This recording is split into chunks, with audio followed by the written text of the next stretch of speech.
Se você está estudando programação, assistindo um vídeo atrás do outro, para agora. Sério, eu já fiz isso e demorei muito para aprender, só teoria e pouca prática. Nesse vídeo eu vou mostrar algumas técnicas que funcionaram para mim e que pode te ajudar para estudar programação sem sofrer. Quando a gente começa a estudar, normalmente a gente pensa, eu preciso terminar um curso, Assistir todas as aulas. ler todos os materiais para depois eu começar a praticar, porque senão antes eu não vou saber. Aí que tá o erro. Mas a programação não funciona assim. Você pode ver 50 vídeos sobre if, else, for, API e ainda assim continuar sem saber nada na verdade. Tem uma analogia que eu costumo trazer que é basicamente igual andar de bicicleta. Imagina que você vai assistir um vídeo no YouTube sobre como andar de bicicleta. Na teoria, você sabe andar de bicicleta porque você viu o vídeo do YouTube. Mas na prática, só com o vídeo você não vai conseguir andar. Então não adianta você assistir 50 horas de curso, de aula, ler 10 materiais e na hora não praticar. Aquilo ali vai ser só um conhecimento que você tem na cabeça, mas você não sabe aplicar aquilo de fato.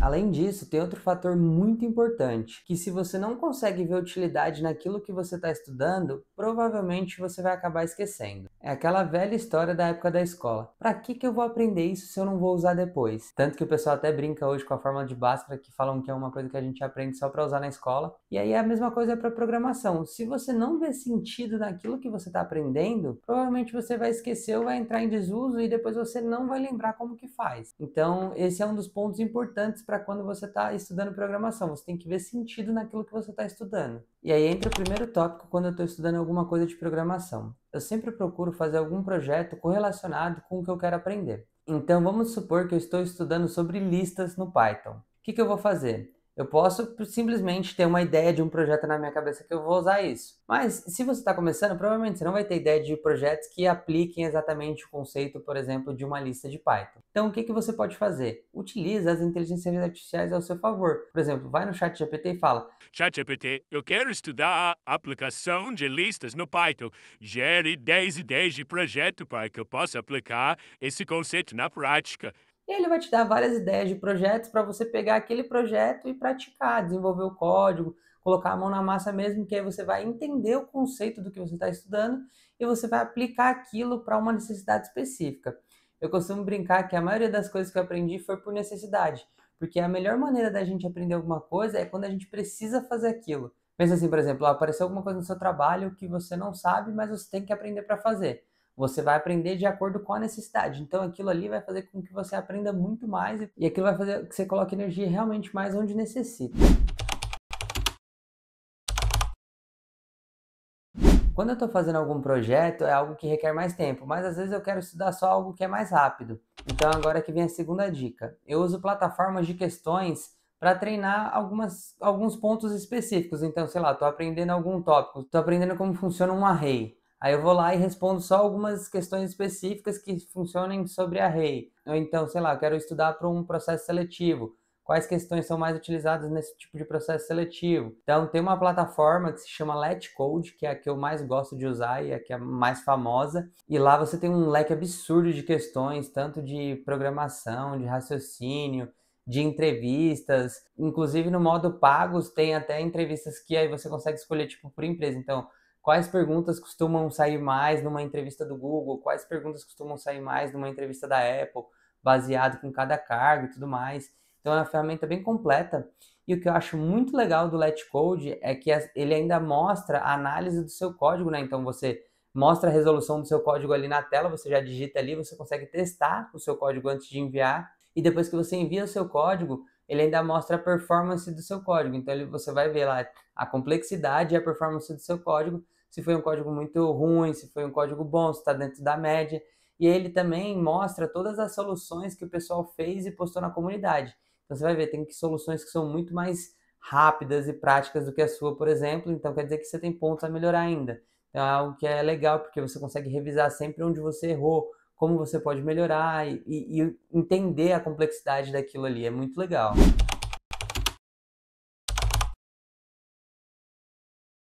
Tá, Bruno, mas nem tudo são códigos, tem coisas que são conceitos que você precisa decorar. Calma, aí que entra a terceira dica agora, hein? Flashcards. Exatamente, flashcards. Ah, Bruno, mas o que é um flashcard? Vamos lá para a explicação rápida aqui para vocês o que é um flashcard. Então, imagina que eu tenho um papelzinho aqui e eu vou escrever qual comando eu uso para ver o kernel do Linux. E aí, do outro lado do card, eu vou escrever o comando que eu uso para ver o Linux. E aí, esses cardzinhos, todo o conceito que você aprendendo, você vai empilhando em pilhas. Então, a primeira pilha é tudo que você aprendeu hoje ou errou na revisão, para você poder rever eles amanhã. A segunda pilha são coisas que você acertou, mas você levou um certo tempo para acertar. Então, tipo, demorou, sei lá, uns 3 minutos para lembrar a resposta. Então, você coloca para rever daqui 3 dias. E a terceira pilha é aquilo que você lembrou muito rápido e respondeu muito fácil. Então, esse card aqui, se você achou ele muito fácil, você vai colocar ele na terceira pilha, que é a pilha dos cards fáceis. Então, você vai rever ele daqui uma semana, por exemplo. Então, com essa estrutura de flashcards, você consegue repetir a estrutura de estudo e memorizar mais fácil. Só que aí que vem o pulo do gato. Como que eu faço para criar as questões que sejam questões que vão realmente fazer eu lembrar dos comandos? Ao invés de eu criar um card e colocar assim, para que serve um if? E do outro lado eu colocar um if, é uma estrutura de condicional, nananã, nananã. Eu faço da seguinte maneira, eu coloco uma pergunta assim: como que eu faço um if para verificar se a variável saldo é positiva e se ela for positiva eu quero que me retorne sim? Então, porque aí além de eu lembrar do conceito do que é o if, para que ele serve, eu também vou ter que lembrar de como que eu faço ele e como eu aplico ele na prática. Então, ao invés de eu só pensar no conceito, o conceito vai ser só a consequência da resposta, porque para eu lembrar a resposta, eu vou ter que saber o conceito, entendeu? Então, eu faço isso sempre para me forçar a lembrar de como que eu uso mesmo. Porque senão você só vai ficar lembrando de conceito, funciona mais ou menos assim, não lembro direito, e na prática acaba que sai tudo errado.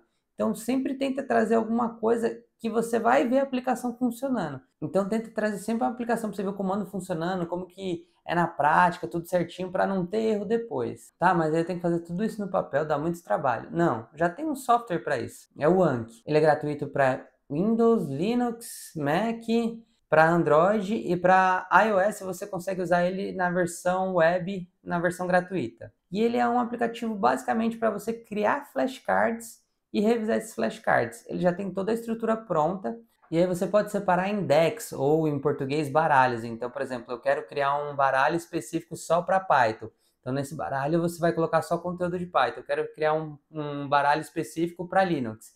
Nesse baralho você vai colocar só conteúdo de Linux. E aí, aqui eu normalmente só uso a estrutura de pergunta básica, que você coloca a pergunta e a resposta. E aí depois você vai revisando.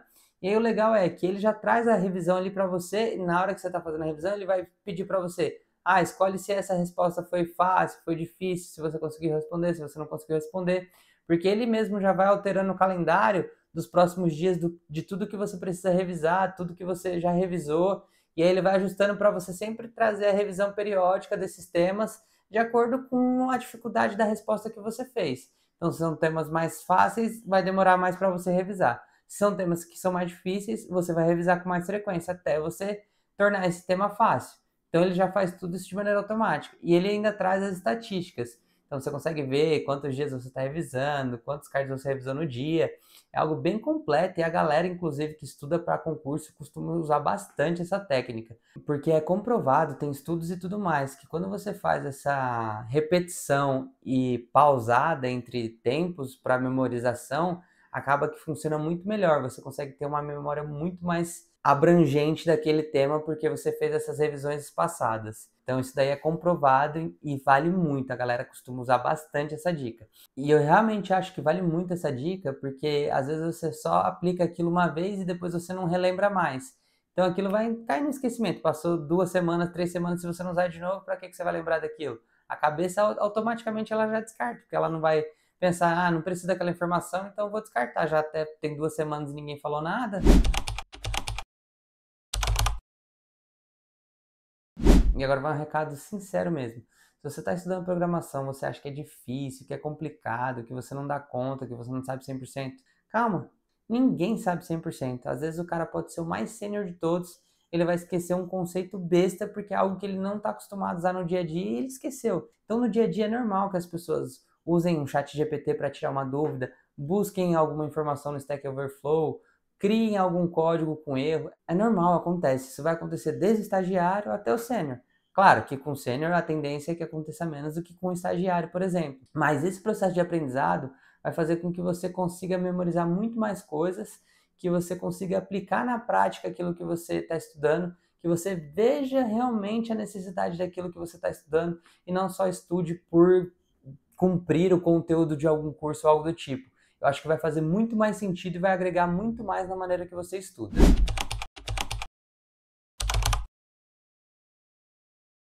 Com esses 3 tópicos que eu falei, você fazer projetos, responder os lead codes e fazer flashcards, eu tenho certeza que o seu estudo vai melhorar. Aplica essa tese aí uma semana desse jeito, estudando com esses 3 tópicos que eu falei, e volta daqui uma semana e comenta aqui se realmente seus estudos melhoraram ou não.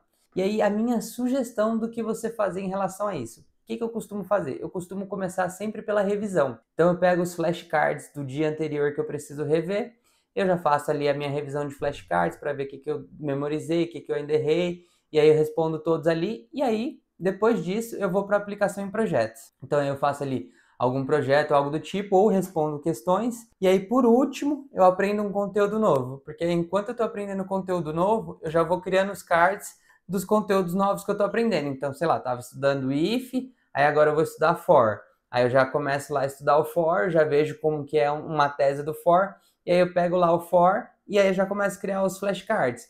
Aí amanhã, no projeto de amanhã, eu já vou tentar fazer algum projeto que use o for como referência, porque aí você sempre está vinculando um estudo no outro, para ele não ficar só aquele conteúdo lido no dia e já era, depois você vai esquecer. Então você tem que fazer de um jeito que você sempre vá revisitando aqueles tópicos que você já estudou, para você memorizar melhor ainda e poder aplicar na prática sem ter que ficar pesquisando muito. E agora uma dica bônus, se você está estudando programação e está se sentindo perdido, ou se você quer começar a estudar programação e você não sabe por onde, tem um site que se chama roadmap.sh. Nesse site, ele basicamente tem lá todas as trilhas do que você precisa estudar para uma determinada posição ou por um determinado tema. Então, sei lá, eu quero estudar para ser um front-end. Ele vai ter lá um roadmap certinho dos tópicos que você precisa estudar, na ordem que você precisa estudar, e lá dentro ele já dá referências de conteúdo para você consumir, para você aprender aquele determinado tópico. Você também pode estudar só para uma tecnologia específica, então, sei lá, eu quero estudar só Python. Tem lá um roadmap de Python mostrando tudo que você precisa saber para ser uma pessoa muito boa em Python. E aí você consegue fazer na ordem cronológica, ele traz referências de vídeo do YouTube, de material da internet. Então é algo bem completo assim, e por ser gratuito, eu acho que é exatamente o que a galera precisa para ter um norte, assim, porque às vezes você fica tão cheio de informação que você não sabe por onde começar, se você vai ver um curso, se você vai pagar um curso. Então começa sempre pelo roadmap, e aí depois se você vê que tem necessidade de algum outro curso ou algo do tipo, aí sim você vai, procura outro curso, paga, mas é ali que eu acho que é um bom caminho para você começar se você está perdido em relação a isso. Outro ponto importante em relação à programação é que programação é algo que você aprende diariamente. Não é algo que você vai fazer uma vez e já tá bom ou algo do tipo. Então não adianta você pegar, sei lá, domingo eu vou estudar 10 horas de programação e é isso. E aí depois você fica a semana inteira sem estudar programação de novo. Então é melhor que você estude pelo menos tipo uma horinha por dia, mas você estude todo dia, porque você sempre vai estar revisitando aquilo dia após dia, e aí seu cérebro vai criando links e vai criando conexões, e aí você vai conseguir melhorar seu nível de programação e tudo mais. Não adianta você só querer resolver tudo de uma vez e fazer um dia e depois ficar vários dias sem estudar. Eu acho que na prática isso daí vai ser pior para você do que se você estudar um pouquinho cada dia. Então eu acho que na prática, se você estuda tudo de uma vez e fica muito tempo sem estudar, vai ser pior do que se você estudar um pouquinho por dia, porque se você estuda um pouquinho por dia, você está sempre reativando o cérebro para lembrar e vinculando conteúdo, então isso ajuda bastante na parte de memorização ali. Se você não conhece meu canal ainda, já se inscreve para me dar aquela moral. Eu faço vídeos de tecnologia, programação, hardware, review, vários projetos malucos que eu crio. Então, se você gosta de tecnologia no geral, não só programação, mas hardware, review e tudo mais, se inscreve no meu canal. Então, já deixa aquele like para ajudar a engajar no vídeo, para que esse vídeo possa chegar para o máximo de pessoas possíveis, para que a gente possa ajudar as pessoas que estão começando a estudar programação e não sofrer e estudar de um jeito muito mais eficiente. O YouTube liberou recentemente para mim a área de membros do canal, e lá eu quero fazer uma comunidade. Então as pessoas que vão ser membros do canais vão ter mais proximidade comigo, vão ter acesso a conteúdos exclusivos, descontos, promoções que a gente tiver, e também vão poder participar mais ativamente dos projetos que eu faço, dar sugestões, dar ideias, participar mesmo. Então, se você tem interesse em ser um membro do canal ou algo do tipo, Eu vou deixar também o link aqui na descrição, assim como eu vou deixar o link de todas as ferramentas que eu falei aí, do Linkcard, do LeetCode, do Roadmap, então tá tudo aqui na descrição. E é isso, pessoal. Valeu, falou!